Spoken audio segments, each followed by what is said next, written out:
Peuple congolais, chers compatriotes, bonjour. Je reviens ici devant vous pour vous parler de la marche du mouvement citoyen pour la révolution et la libération totale de notre pays. MRLPT. C'est un mouvement citoyen qui lutte pour vos droits, mais pour votre liberté aussi. Ces mouvements, avec tant d'autres mouvements et associations de la diaspora congolaise, ensemble, nous allons organiser une marche le 15 février à Bruxelles.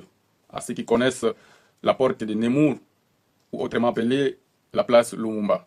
Ça sera le 15 février à 13h. Pourquoi cette marche? Exactement pour que nous puissions avoir une voix commune. Une voix commune qui fera en sorte que nous puissions nous entendre les cris de souffrance de nos frères à l'est du pays, mais aussi à Kinshasa et partout en République démocratique du Congo. Pour qu'on ait une force de faire entendre notre voix et stopper les génocides qui se vivent en République démocratique du Congo. Chers compatriotes, mais aussi, il faut qu'on s'unisse, il faut que nous soyons unis pour revendiquer la justice, la paix et le travail. Mais à qui?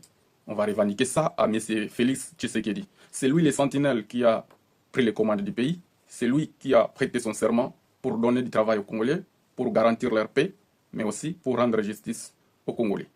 Parce que si nous voyons en réalité qu'il y a violation flagrante de cette constitution qu'il a déjà rejetée, chers compatriotes, raison pour laquelle on nous appelle à ces marches-là. Soyons nombreux, parce que vous avez tendance à minimiser toutes les actions qu'on porte à votre connaissance. Mais sachez qu'ici, on vise avant tout l'intérêt général. Il faut que nous soyons d'abord unis pour mettre en synergie toute notre force, toute notre énergie, pour mener à bon port la mission et les devoirs que nous avons. C'est lui qui est institutionnalisé dans notre constitution, qui est la loi fondamentale de notre pays. En vertu de son article 5 qui dispose que le peuple est le souverain primaire. Il est l'émanation du pouvoir. Pouvoir pour le peuple et par le peuple. Personne ne peut accéder au pouvoir sans être élu par le peuple.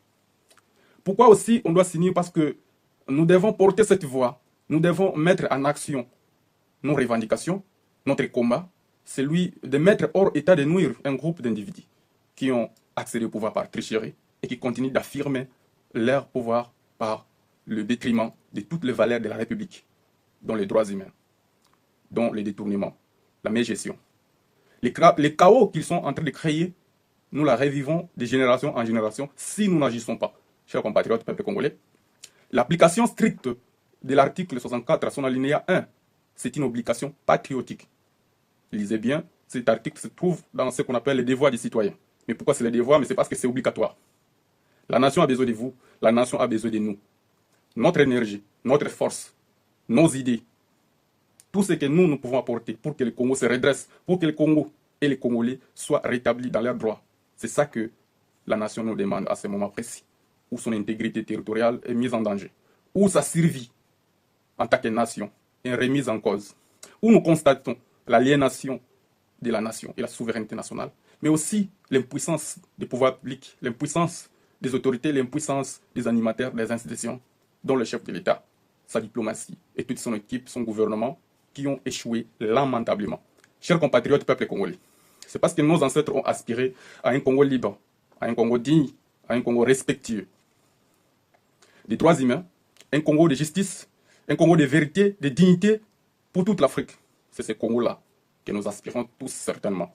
Voilà les raisons valables pour vous de vous mobiliser, pour nous de nous mobiliser ensemble, de mener ces actions qui seront certainement bénéfiques pour notre nation. Que chacun parmi nous choisisse le rôle qu'il va jouer dans l'histoire.